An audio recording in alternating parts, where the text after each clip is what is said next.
الفضائيين هم اللي بنوا الحضاره المصريه يا رجاله. عرفت منين؟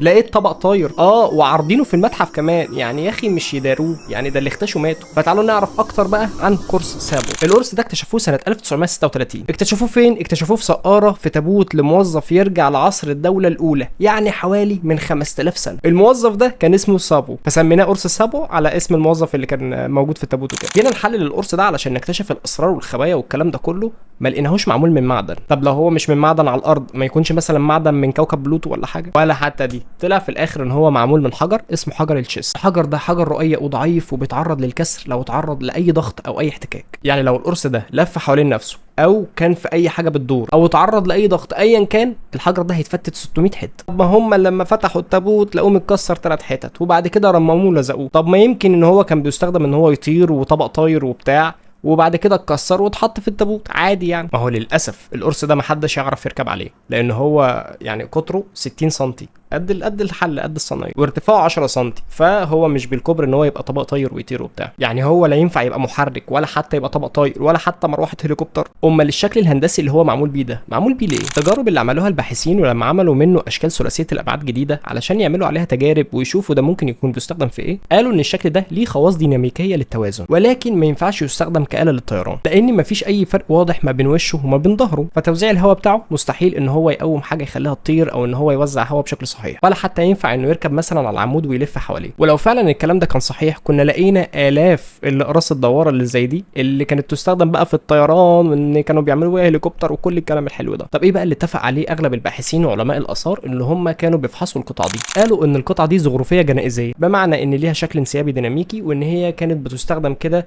للزخرفه وللشكل الطقوسي الجنائزي، وبتتحط في تابوت الميت علشان لما روح الميت تيجي في الحياه الاخرى بقى روحه تتعرف على ممتلكاته الجنائزيه. وفي برضه فريق من العلماء قالوا ان دي كانت مثلا بيتحط فيها زيوت وبيتحط فيها عطور، وممكن تكون بتلف بحركه بسيطه فبترش الزيوت والعطور بحركه دائريه كده عامله زي النافوره، ولكن برضه بسبب ان هو هش فالحوار ده مستبعد. قرص سابو معمول بادوات حرفيه بسيطه جدا جدا وبحجر محلي موجود مصري عادي. ودايما احنا عشان نعرف نتكلم ونثبت حاجه فاحنا بنمشي بمبدا بسيط وانا بحبه جدا وبستخدمه في حياتي كلها: البينة على من ادعى. يعني انت بتدعي ان ده تبع الفضائيين، يبقى لازم تثبت للاخر خالص، لاخر ثانيه، ان ده فعلا تبع الفضائيين، مش علشان شبه الاطباق الطايره اللي بتطلع في الافلام الامريكيه ولا في اي مسلسل انت شفته فيبقى خلاص اللي بنى الحضاره دي الحضاره فضائيين. وبرضه بالمناسبه مفيش اي برديات او نقوش او اي حاجه بتتكلم عن الموضوع ده خالص، ولا فيها اي اثبات بيتكلم عن اي زيارات فضائيه ولا حتى عن استخدام القطعه دي. بس وهي دي كانت قصه قرص سابو،